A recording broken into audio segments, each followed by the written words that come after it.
Pedir ao Dr. John Morgan matérias-primas dos medicamentos homeopáticos da tradição à modernidade.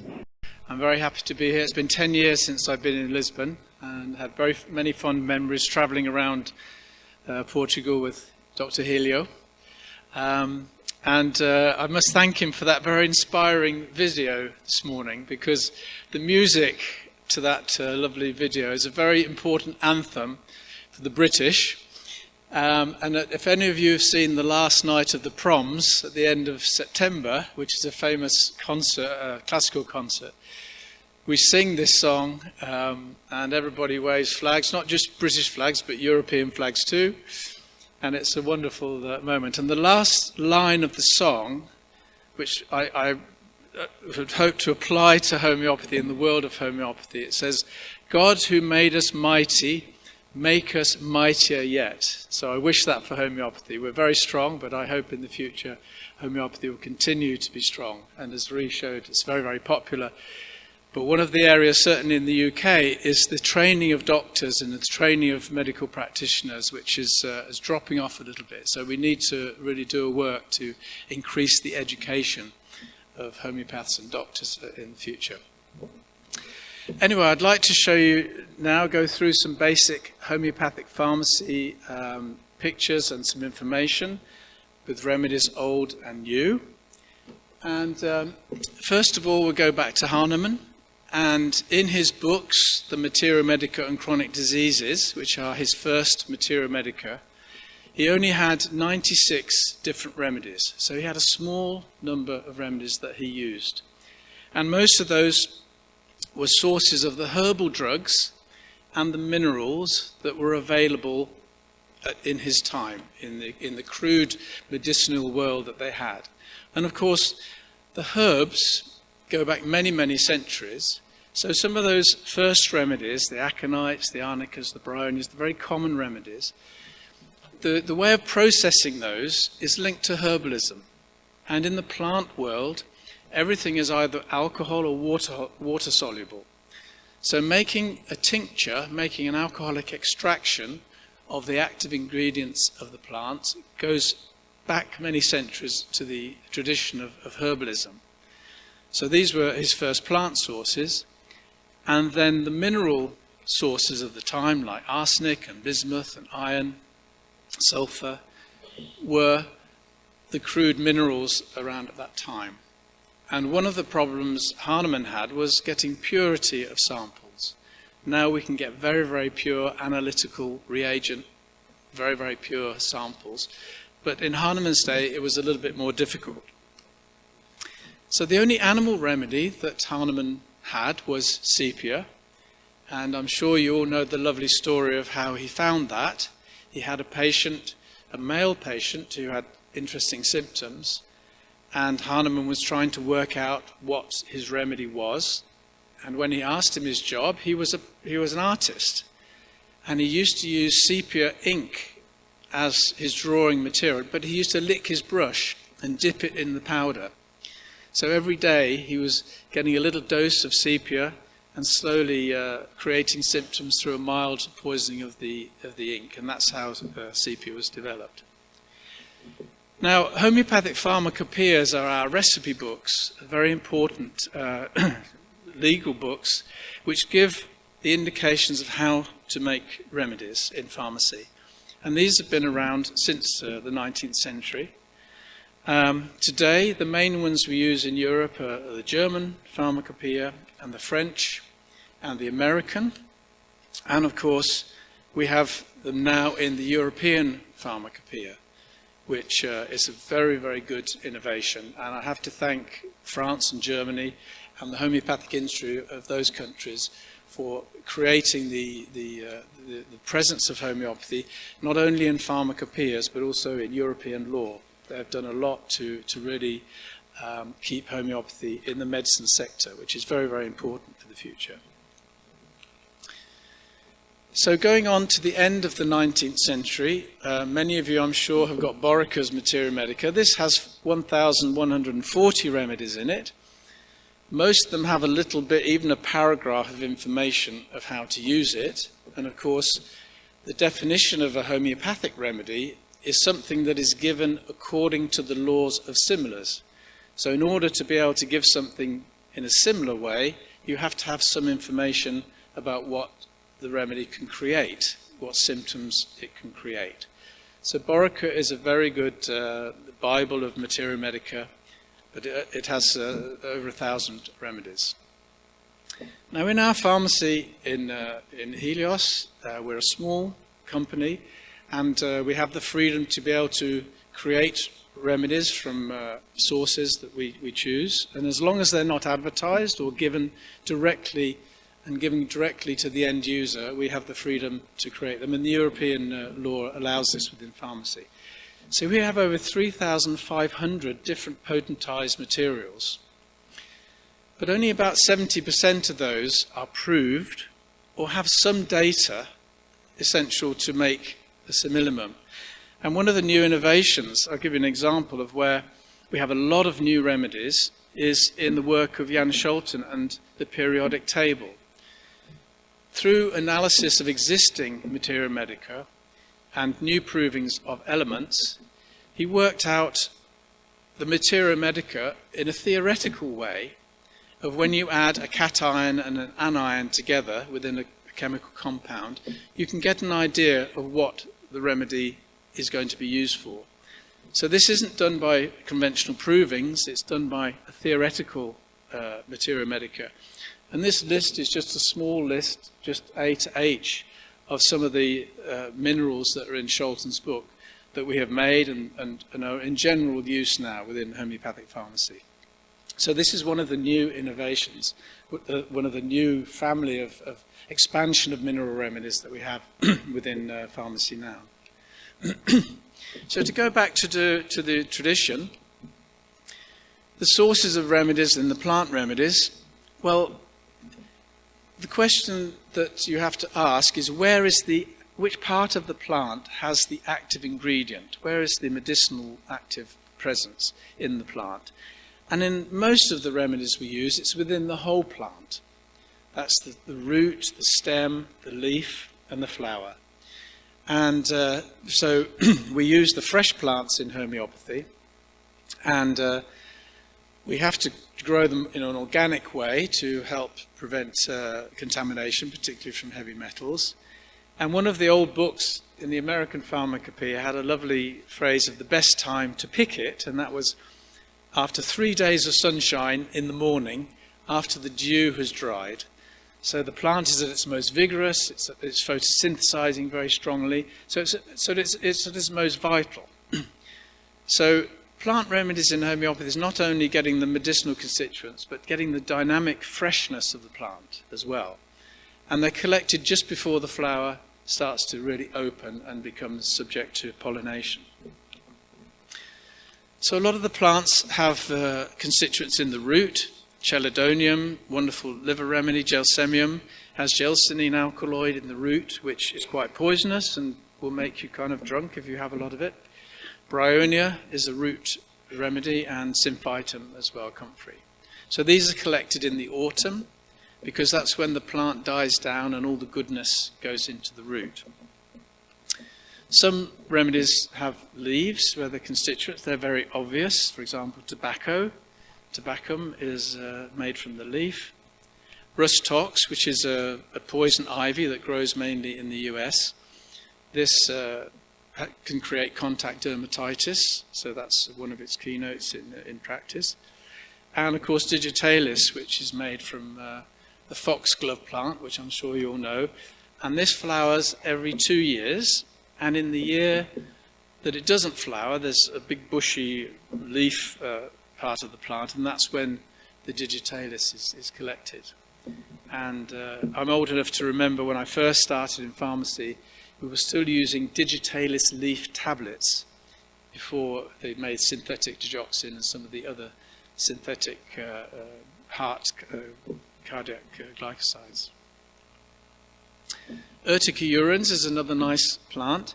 It's not the big stinging nettle that you see very commonly. It's the little dwarf nettle, which grows around sandy places. And they use that one because the sting is much more powerful than the conventional Urtica dioica nettle. So the leaves, they contain this, I think it's formic acid and uric acid in the sting. Very good for gout, this remedy.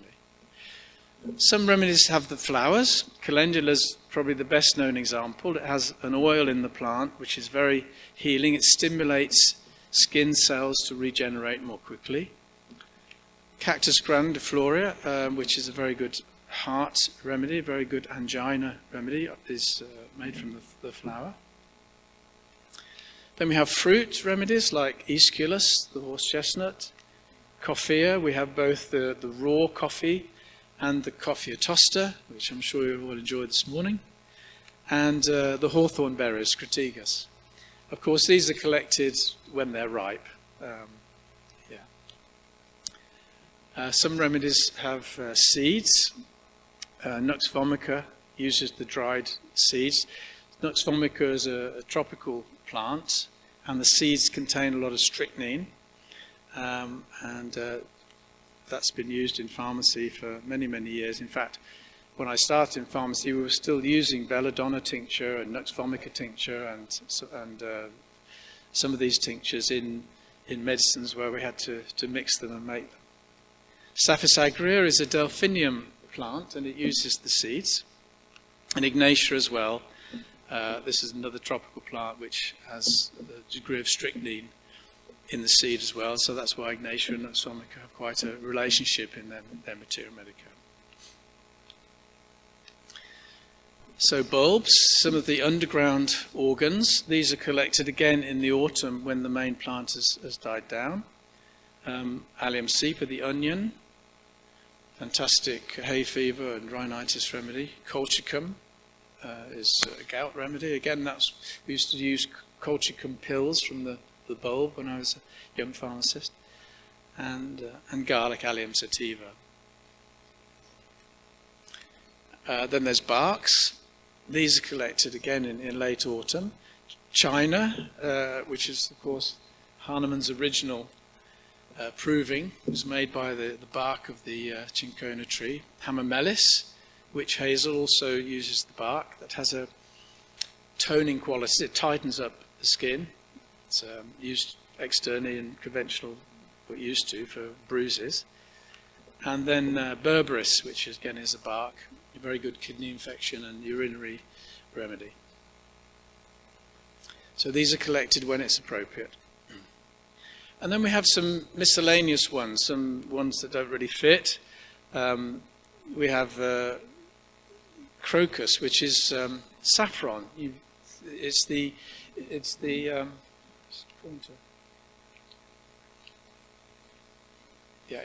the yellow central part of the flower. This is the female part of the plant, which you use in cooking. You know, the saffron to colour your rice. Crocus is a very good remedy. It's a very good hemorrhage remedy. It's used in midwifery a lot. It's very good for midwives to take with them to births. What's the pointer?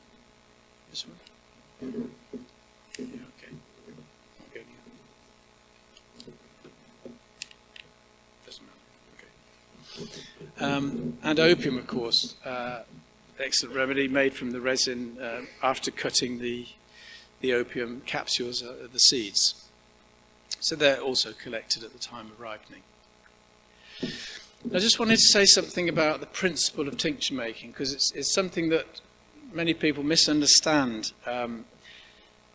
The methods that we use now, after all this time, in the pharmacopoeias, are generally still linked to what Hahnemann laid down as the first methods of making tinctures. So it's the organon in paragraph 270 of the 5th edition, where he shows us the principle. And he made some belladonna tincture by pressing out the juice, the watery juice within the plant, the sap, and then he added an equal amount of strong ethanol, 96% rectified spirit, to preserve it. So you have a 50% solution of the belladonna juice. And then he says, in that same paragraph, to make the 1C, to make the first the first centesimal potency, we have to add 2 parts of this mother tincture to 98 parts of ethanol. And in many books you'll read quite erroneously, wrongly, that the 1C is 1 drop or 1 part of mother tincture to 99 parts of ethanol. And actually this has never been the case, because the mother tincture is already a dilution, and so it has to be adjusted appropriately, because the 1C, within that 2 parts of the 1C, there is 1 drop of juice. So the 1C is 1 drop of juice in 99 parts of diluent. So everybody got that? So the way the pharmacopoeias and the methods are made is so that the 1C will always be 1 drop of juice to 99 parts of alcohol and water. And why remedies are all different in the way they're formulated is because each plant has a different amount of water in it. So the water content of a remedy is an important calculation into making these early potencies. So then the 2C goes to the 1 part to 99 and the succussions. And in the first book of remedy making, Hahnemann used 2 succussions. And then that's because, he started with 10 and then he reduced it because he thought that 10 succussions was too strong. He was getting some aggravations. But then later on he went back to 10 succussions because he started giving remedies in liquid form to make them gentler. So I consider the official number of succussions, although the modern pharmacopoeias don't mention the number, as at least 10 succussions. And then, as you know, it's serially diluted, repeated 29 more times until we get to the 30th. And so this is some berberis mother tincture, and it's very coloured. And you know if you need berberis, because if your urine is that colour, you need berberis. And then you've got the 1C, the 2C, and the 3C. So the 1C is always coloured a little bit, and the 2C is a little bit coloured, and then the 3C is you don't really get any colour at all. And the succussion part, well, again in the footnote to paragraph 270 of the Organon, he says it's strong downward strokes of the hand against a firm but elastic object, e.g., example, a leather-bound book. And of course, he used a leather-bound Bible, so to keep the tradition, we have a leather-bound Bible, which we use for succussion. So I won't go into this too much, but these are what Hahnemann laid down. He laid down 4 methods of tincture making. The method 1 was like for belladonna, the juicy plants. Method 2 was for plants that are a bit less juicy, like thuya, so you have to add more plant material to get one equivalent to 1 drop. Method 3 was for the extremely juicy plants, so they needed more alcohol to preserve it. And then method 4 was for the dry plants, where you had to add 1 part of dry material to 10 parts of ethanol. And so to make the 1C, you have to have 10 parts to 90. And nowadays, the European Pharmacopoeia has great details and chemical form and mathematical formulas of how to calculate how much alcohol and water to add. And then it tells you how to do the potentization. So we have very good methods now. There's many methods in the PHUR. And really the principle goes back to what Hahnemann laid down. How are we doing for time? So Hahnemann also had some quite special remedies. As I said at the beginning, he had difficulty in getting pure materials. For some reason, particularly calc carb was difficult to get in a pure form, and he used several sources of calc carb. Causticum, so calc carb he used from oyster shells. It's the bit between the middle bit and the outer bit. He also used eggshells as well, sometimes as in a source of calc carb for some of his other experiments. Hepasulf is related to calc carb. It's equal parts of calcium carbonate and sulfur. They're mixed together and heated to red heat in a closed crucible, and that creates an impure calcium sulfide as they two fuse together. Causticum is one of my favourite remedies, which I've made many times. It's very difficult to make, but that uses marble, hard marble, as the source of calcium carbonate. And I have to mention some of Hahnemann's unusual ones. At the end of his life, he was very interested in magnetism.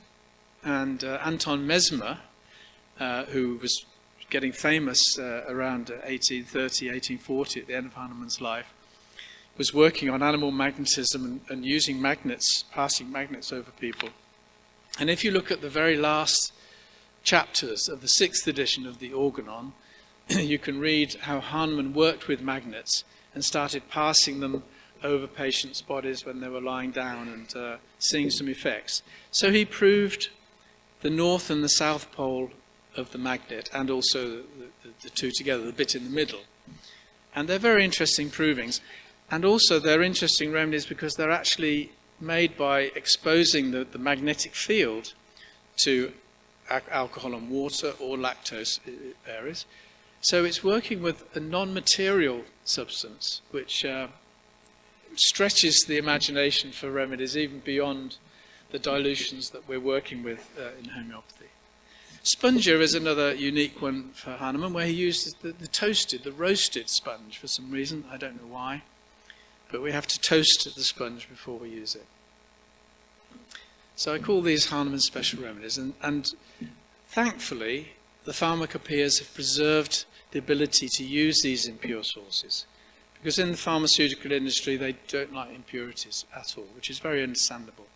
But it's important that we make the calc carb from the living organism, because one of the things in homeopathic pharmacy is just copying what the original proving did.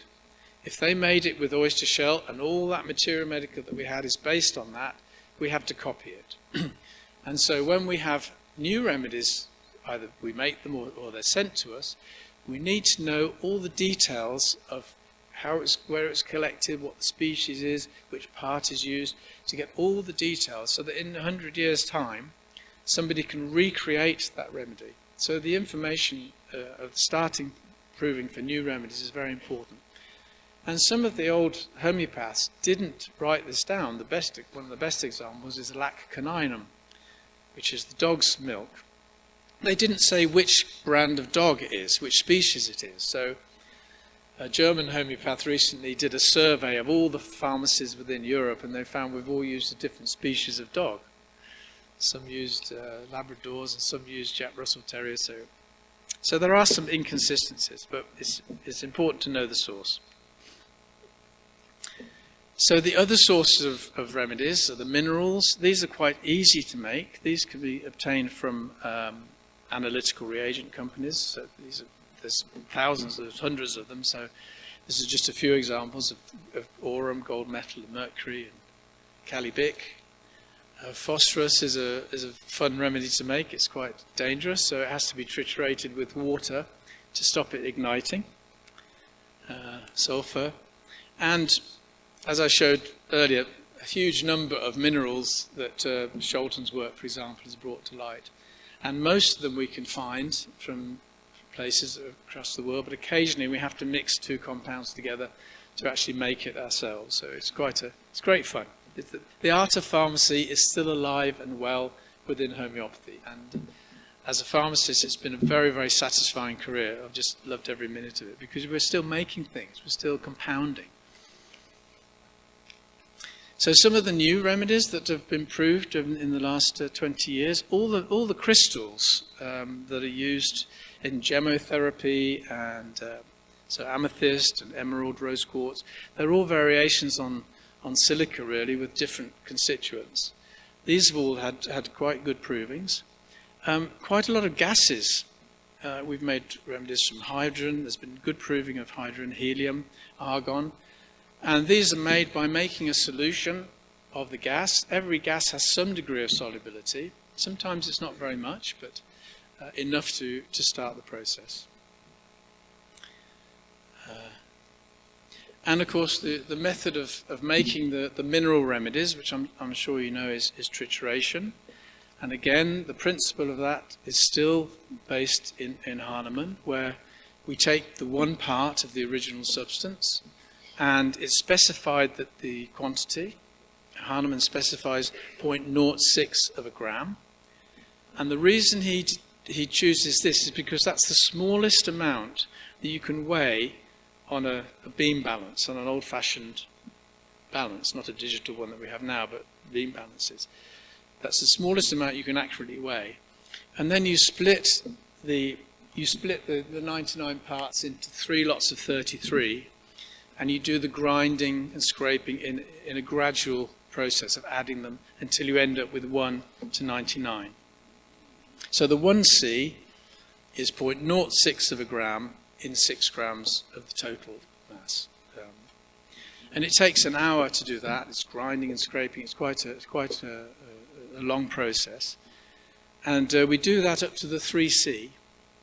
And at the 3C, even the very insoluble things, the metals and the crystals, they're ground down so finely that the particle size is so small that it acts as a colloidal solution, which means that it doesn't actually really become soluble like salt would be soluble, but the particles just stay in suspension. And of course the lactose is potentized lactose. So from the 3C, we dissolve, to make the 4C, we put 1 part of the 3C, 0.06 of a gram again, in 6 mils of 50% ethanol with succuss, and then that gets us into the liquid phase. So with the 2 processes of tincture making and trituration, we can put everything into liquid, and then we can go to the very high potency levels. And we can then use our hands and our machines to go to the very, very high levels of potency. So anything can really be processed into a remedy. We do have some animal remedies, as you know. Now with the populism of veganism, we get asked quite a lot about what harm we do. And there is a little bit of killing involved, and it's mainly the insects and the spiders where the animal is, preferably the live animal, is put into mother tincture. Apis mel, you gather some bees in a jar and you shake them, and then you add alcohol to it after weight and knowing what the weight is. So they do drown in alcohol, but I think it's painless. And then, of course, we don't have to do it every day. It's something that happens every 5-10 years. Cantharis is made from this beetle, which I probably think exists around here because it's a Mediterranean insect. That has this cantharidin in the oil glands in its legs, which is very, very rubefacient. It makes the skin go very, very red. It's a wonderful burn remedy.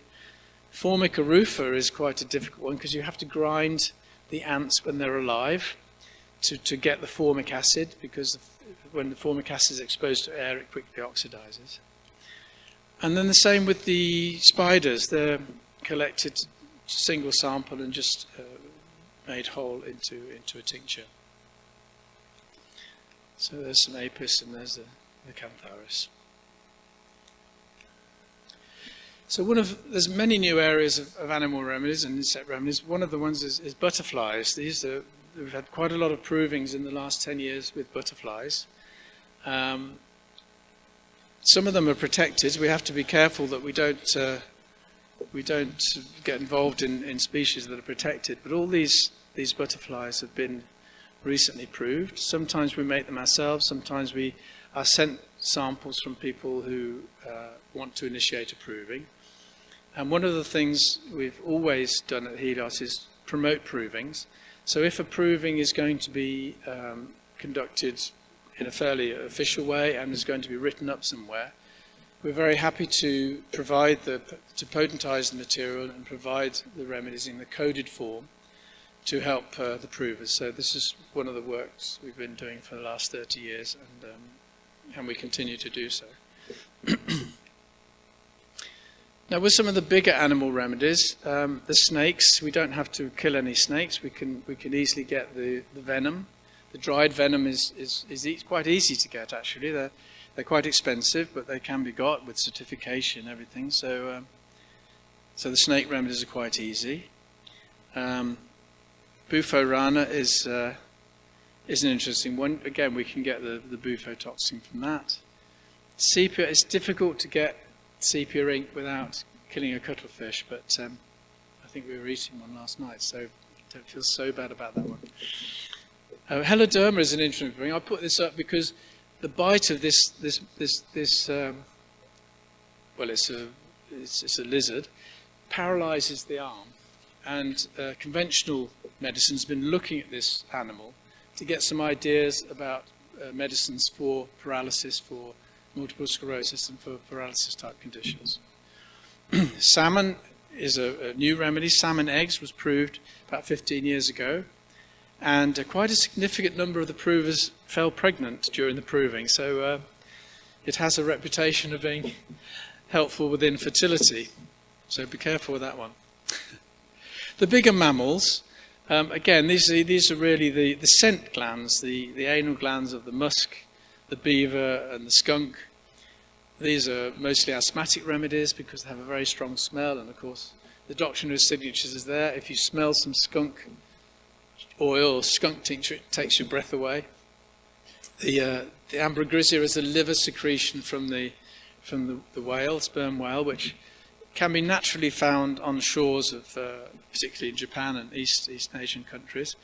It did used to be part of the whaling industry because it's useful for cosmetics, but they don't do that anymore, thankfully. But ambergris can still be easily obtained.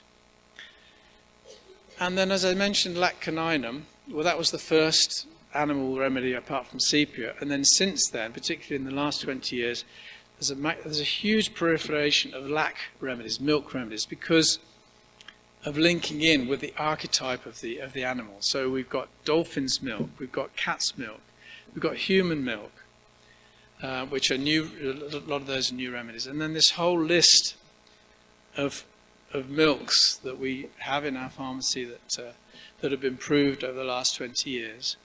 Some we've collected ourselves, but some have been sent from wherever they came from. I'm not sure I know how all of them were milked, but I think most of them, are fairly easy.